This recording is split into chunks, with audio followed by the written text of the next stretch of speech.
So, welcome everyone to the May Ladies of the Kitchen 30-minute chat. I am super excited to have this amazing woman as my guest today.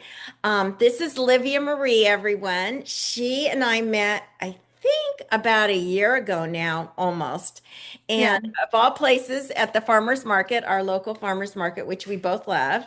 And I can let her share more about that little encounter, but it was really fun. And as a result, today, not only is she collaborating with me, but she's my massage therapist, and we're working on some other projects together as well. She is going to talk to you about her overall wonderful life where she not only is a group fitness instructor, you can see she's dressed that way.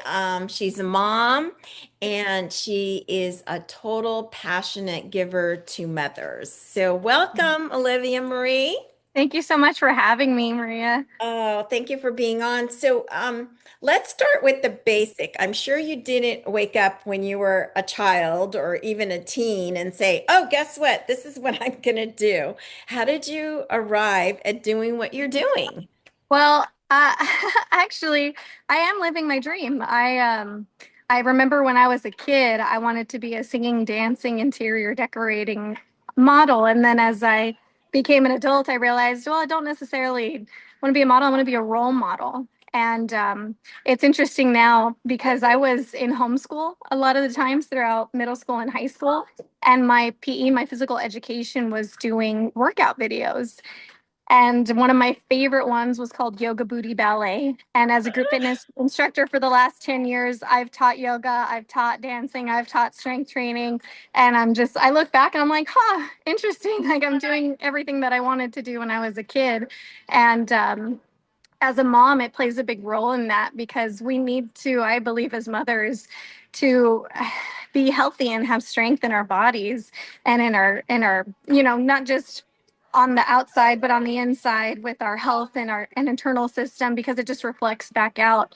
How are we going to show up for our kids? How are we going to be that healthy role model for them? And then hopefully I can inspire other mothers to do the same. Oh my gosh, that's amazing because I love what you said about you're basically living your dream.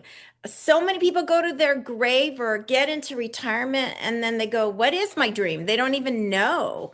So to have had that, do you think homeschooling helped you or propelled you, or was it your parents, or was there any one thing or event that just really kind of navigated you there? I mean, I think it was an accumulation of things. My mother was always very supportive of what I wanted to do, but I didn't get any direction growing up. It was just like, oh, if you want to do that, okay. But we didn't have the funds to do a whole lot. I remember I was working already when I was 16, and the first thing I did when I had money was join a karate kickboxing class because I never had any extracurriculars. And there I was, 16 years old, with my white belt, surrounded by 5-year-olds with their black belts, and it was hilarious. But I love being in the group. I love that physical activity. I love having that coach. And I wasn't in there for very long because it wasn't long before I caught on that they charged you money for every new belt that you got. But it was a good experience while it lasted. And honestly, I think that a big inspiration was the group fitness, or not necessarily group fitness, but the workout videos that my mom would do and my aunts would do. And my mom and my aunts were very critical of their bodies. They struggled with weight loss. Unfortunately, my mom passed away a few years ago from high blood pressure and diabetes. I got into health and fitness because I wanted to help my family, but anybody who's in health and fitness learns really quickly that you can't help anybody who doesn't want to be helped. So even though I wasn't able to help my mom, I still feel like I learn from all the mothers that I encounter. And I look to them to help me be a better mom for my children. And I don't know if we talked about this, but my mom missed. She would tell me growing up, when I was growing up, she missed when I was little. She missed when I was like 3 years old, 5 years old. And I feel like you're grieving that even if your children get older, you're grieving that loss, and then there's women who've actually lost children. I know so many women who've actually lost their children, and so that's a service that I do. I provide 4 massages for mothers who have lost children a year. So I pick 4 mothers in the year, or unless I let them pick me if they choose to. Oh, that's wonderful. And so Yeah, that's like a gift that you help them through to deal with that trauma internally and so yeah. forth. So when did you become a mom and how many children do you have? I became a mom in 2019. That's when my daughter was born. I have 2 children, and it's crazy. Having one is like having one, and having two is like having 10, especially when they're little. So I really enjoy being a mom, and um, balancing motherhood and your business Yeah, I was is going to ask that. life. Yeah, give us a little insight onto how you do that and how you navigate that because a lot of women go, "Well, I can't do that." And yet look at you. Well, I think I was very blessed and honored to have chosen to do group fitness, because even though I don't make, I'm not like really super wealthy with the amount of money I make, but I make enough to get by for me and my children. I do have support from my father. I do have support from their dad, who we're not together. But I teach 1 class a day on the days that I work, and then sometimes I schedule a massage. Um, it just works for me, and it gives me the opportunity as a group fitness instructor. I say that my job is to look and feel good, and so so here I am. Oh, that's wonderful. And how do your children, like, how do they navigate their fitness in your world? Like, do they like to do sports and do they like to work out with you? I actually have my house is kind of like a jungle gym, sort of. I have a trampoline in the living room that I'll put up sometimes if they need to settle down, but there's a yoga swing I have in the corner of my living room, and my daughter is doing acrobats. She's doing flips while my son is jumping up and down, and they make these games out of it. Like, she's swinging and she'll not push him through, but it's all fun and everybody's safe. And we'll do obstacle courses sometimes like that, and they'll surprise me because I timeshare my children with their dad, which gives me the opportunity to work more. Um, they learn things from him without me knowing it. I pulled out a yoga mat one time, and I have a picture. I can share it with you later. I was just going to do a flow, and with my son, who's 3 years old, as you can imagine, he was on top of me when I was in child's pose. He's just a little puppy trying to climb over mom. But I stood up, and he stood up, and he did a tree pose all by himself. He called it flamingo, but he did a tree pose, and then he was like, "Look, mom," and I was like, "Oh my gosh!" But I had the camera set up because I always, like, I do this thing. I want my children to remember how much I enjoy them, and so I'll set my camera up somewhere in the corner of the room with the wide span, and record and take these clips of little moments that we have together. Oh, that's great. Are you homeschooling your children as well, or are you going to put them in the school system, or how's that going to work out? There's a lot of reasons that a lot of moms and friends of mine are not wanting their children to be in public school anymore, with the different shootings, with the molestation that happens, with the vaccines that are over diagnosed and or Crazy. over supplemented. And um, so there's a school called Mission Vista, and I have them enrolled in that, and it's a charter school, and that's going to give me the opportunity to feel safe and have more time with them, and sharing them with their dad, like a lot of mothers have to do. I don't want to share them with the school. I don't want to send them to a school. I'm like, okay, the time that I have with them is my time with them. So I want to make sure that I'm their teacher, and that we have that connection, and that my children come to me for whatever they need. Oh, that's wonderful. And they get along wonderfully, I'm sure, right? I'm Oh, assuming. they're 2 peas in a pod. I think about how they spend more time with each other than they do with either of their parents, because they go with mom and then they go with dad, and they're so cute. I saw them the other night. They were in bed and both heads together, their hands were together. They were like a little heart, just the way they were, just so perfect. Those 2 little peas in a pod, and of course my son, boys and girls are different, and he will bug her on purpose, and vice versa. So it's a lot of fun to see them. So what is because obviously being so conscientious of the internal being as well as our exterior, as females and as mothers, having to navigate massive moving parts in our lives, right?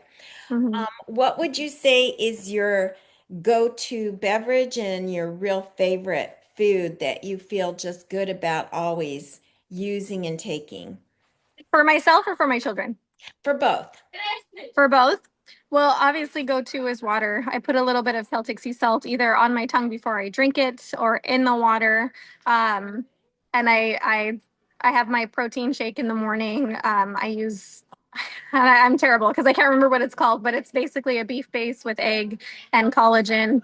Um, I have to be very conscious of my skin. I'm prone to acne, and I know that it all comes from the gut. So, so I would say water. I would say water is my go-to, and coconut water. I have to have coconut water at least once a day, and I put the kamut powder. It's a Oh green yeah. powder from Purium, which I'm affiliated with. So I use that one, and for my children, they love Purium's Epigenius chocolate family um, protein supplement drink that they have, and my son the first 3 months that I had it, I could not get him to drink it. I was mixing it with ice cream. I was mixing it with I mixed it in coconut oil and made little chocolates that looked like cars. I thought for sure he would eat it. Then nope, but he loves it just by itself with goat milk. Oh, We okay. just mix it together and I'm like, okay, less is more. This helps a lot. So do Yeah. you guys do a lot of cooking together as a family, the three of you? Do you cook at home a lot? I will be honest with you. I wish I could say that we did more. I do quick meals. If I make spaghetti, I have the grass-fed beef and I'll use rice noodles or use Right. spaghetti squash. So I'm doing something that's a little bit healthier than the wheat that we get from the regular spaghetti. But the kitchen is separated from the living room where their toys are, and the kitchen is needs so much work. This house that I'm living in was my mother's house. It's the house I grew up in. It was always a fixer-upper, and it's only up until recently where I've sort of been able to feel like it's mine, but it's if you see pictures, you say like this kitchen needs a whole lot of work. So it's I've had this kind of feeling of disconnection from the kitchen as best I can to, make food in there. I don't spend a whole lot of time in there. But Yeah. what you are ingesting is amazing and it's great. It's a substitution of this choice versus this choice, and I can see it and hear it. Yeah. And I feel like I remember you were sharing what your vision is eventually of the house. So when you do get that, it'll be just at a time when they're gonna probably be super excited to want to help you and be part of, you know? Oh yeah. Yeah, Yeah. so that I do. I look forward to that for you because I know Thank it'll be you. fun. Yeah, I Yeah. remember that with my kids, doing like cookies and putting together the sauce, for a particular fish or pasta. So yeah, Mm, that time of coming together, I just feel is going to be there for you as well. yeah. So, what is you kind of explained it a little bit, but what's your morning routine like? I mean, obviously you have this water, which is amazing with the salt. But do you do any particular physical or meditation routine, no matter what, every single morning? What does it look like? So my children, because I only have them 4 nights a week, when I have them, it can be a Mhm. challenge to get out of bed in the morning because they're kind of like this half asleep and they just want to cuddle with mom.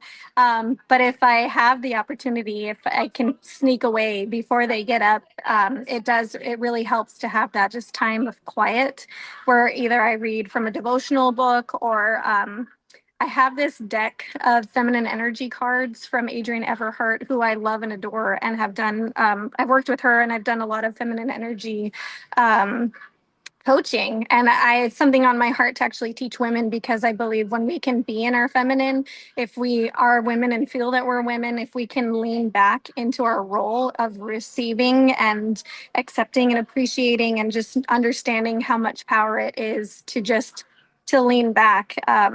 it helps so much with our health when we can let others do for us, especially in a romantic relationship. So there's a deck of cards, and it's not tarot, it's not anything like that, but Yeah. it just has little insights in them. And so I'll pull one out, or two or three, and I'll just like let myself meditate on it. There was one that I pulled out recently, and it just so happened my son's yoga mat was rolled out the other morning, and I was sitting on there, and the card that I pulled out, it said to ask your inner boy.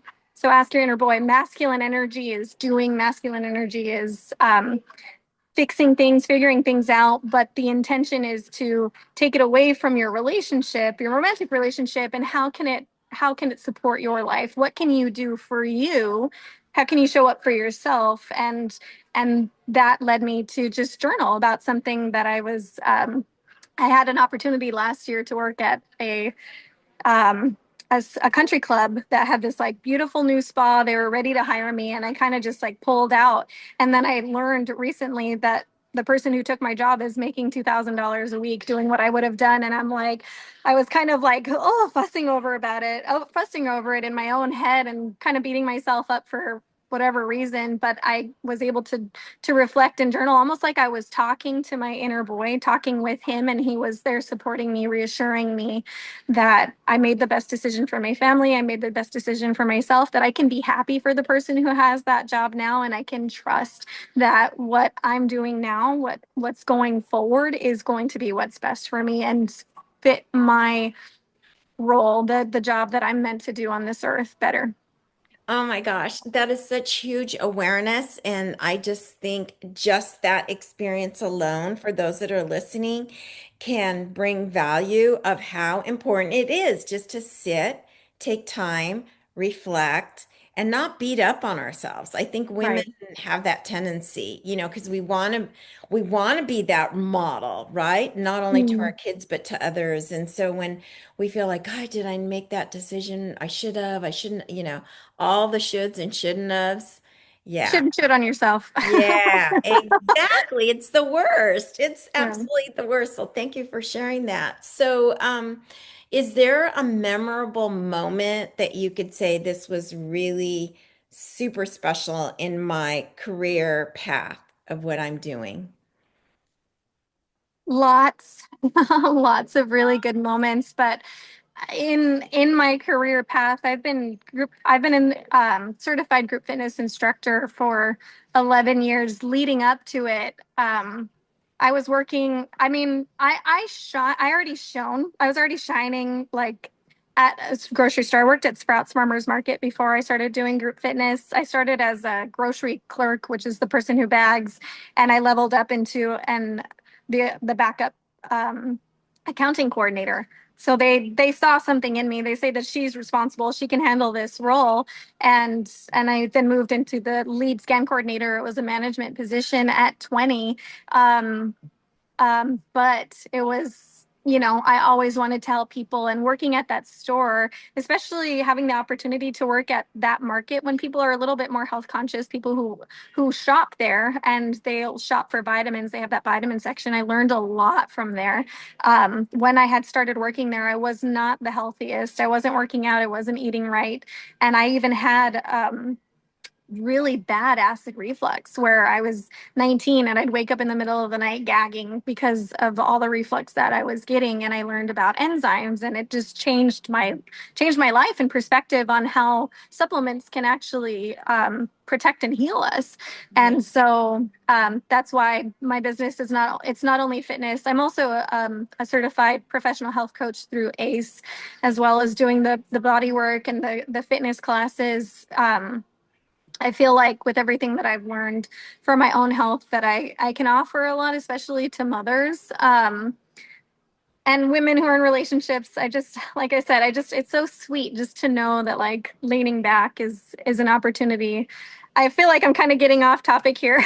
Do you No, want to you're correct me, doing course great. This correct is me? what people need to hear. This is Oh, wonderful. So yeah. all these little buildups were like your little aha moments and All these realizing them now, huh? Yes, and all these little buildups, but mostly like I've had so many wonderful teachers. I've had so like a lot of my gratitude goes to the teachers that I've had, and And there are moments when I'm speaking with somebody, whether it be about their health or in a class where I hear my teachers, like it's almost like I'm channeling them. They're coming through me, and I just give so much thanks for being guided to the people who could help me help others.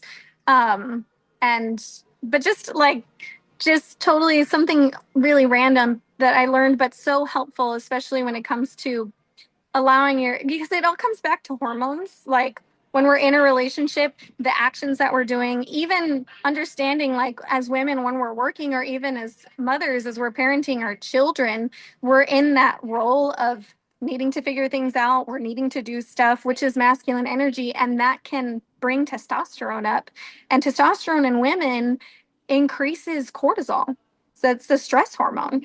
And when we can let a man do the things, his testosterone goes up. But when his testosterone goes up, his cortisol goes down. Down. So when you're in that when you're in that space of being with a man, and like I have my work boyfriend here. He likes to call himself. He gives me these nice fancy drinks. He's very sweet to me. Nothing weird. Just sweet interaction.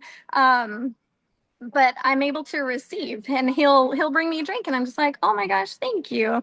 And or he'll ask me, like, is there anything that you want or anything that you need? And most women, whether it be with a random person or their partner, they might say, oh, no, no, no, I got it, I'll take care of it, it's fine. And you Right. just like shut it down. But when you can just like lean back and let yourself receive, it brings that testosterone down, it brings that cortisol down, and your estrogen up, which makes you happier and more fun to be around.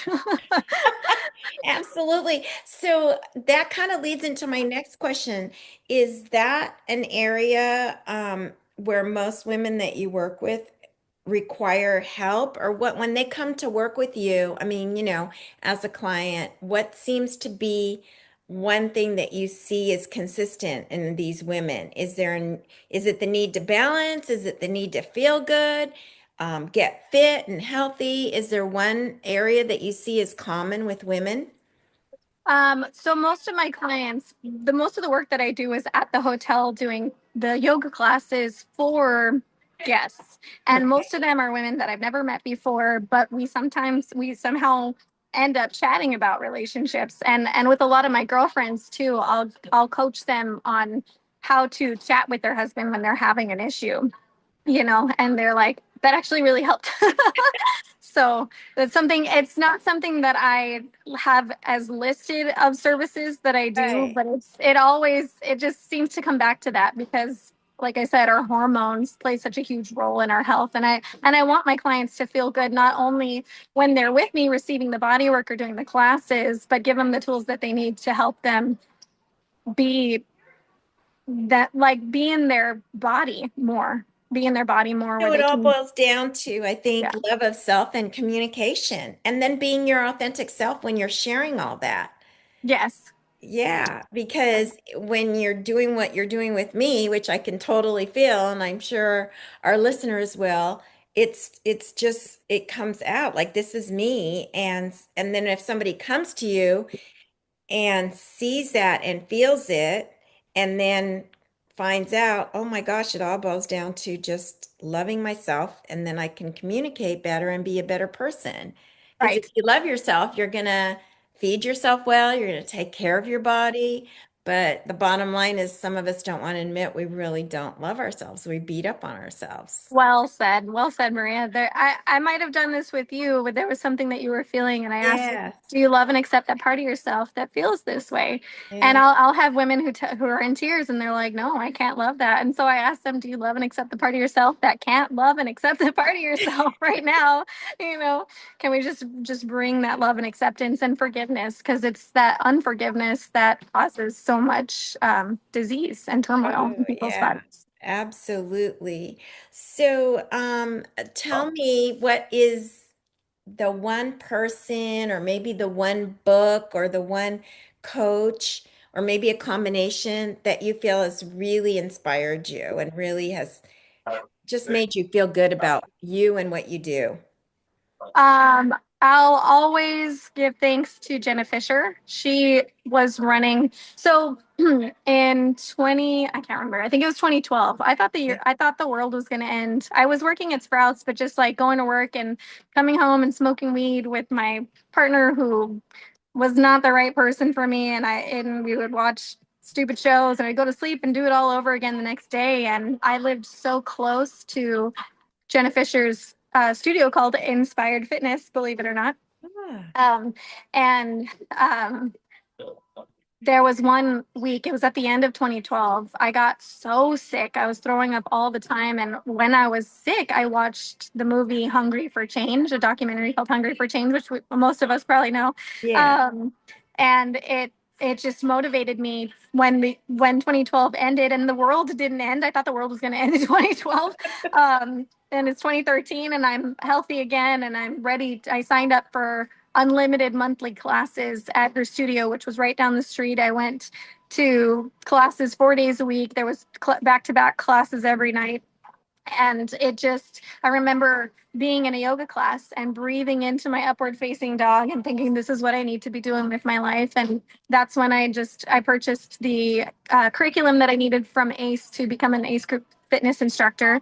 And there's a little bit more in that story. I moved into, well, just to answer your question, Jenna Fisher of Inspired Fitness. She's no longer in the desert. She's in Florida with her family, but she still inspires me, especially as a mom, as somebody who really does love herself and gives Inspired Fitness. She's a Christian, and or that's where the inspiration comes from. And in the last year, I wasn't before, but I've come to learn that is just for me, um, being a Christian and giving thanks in that way and just trusting that higher power, calling him God and Jesus. I feel has changed my circumstances immensely. I love that. And I think that a lot of people, once they've been on the journey of discovering themselves, pretty much arrive at the same place. Yeah. So, yeah, kudos to you. So, how do you want to be remembered? Um, that I just enjoyed every moment, even in the hard times, that even, when people cut me off in the traffic, I still gave thanks and I was still able to smile and didn't dwell on anything, even though there are moments in the middle of the night where it's hard not to. But I think that those moments when you wake up finding yourselves in this turmoil, that's God calling you to say, hey, spend time with me, or your inner boy, or whoever you want to call it, is just like, hey, spend time with me, let's talk, let's work this out. And for women, another key into understanding women's health, like, we need to express ourselves. That's how we reduce stress. We need to talk, and whether it's to another person, a girlfriend, your partner, to God, in a journal, it helps to let out those feelings, to let it just, and to love and accept them and to be okay with them.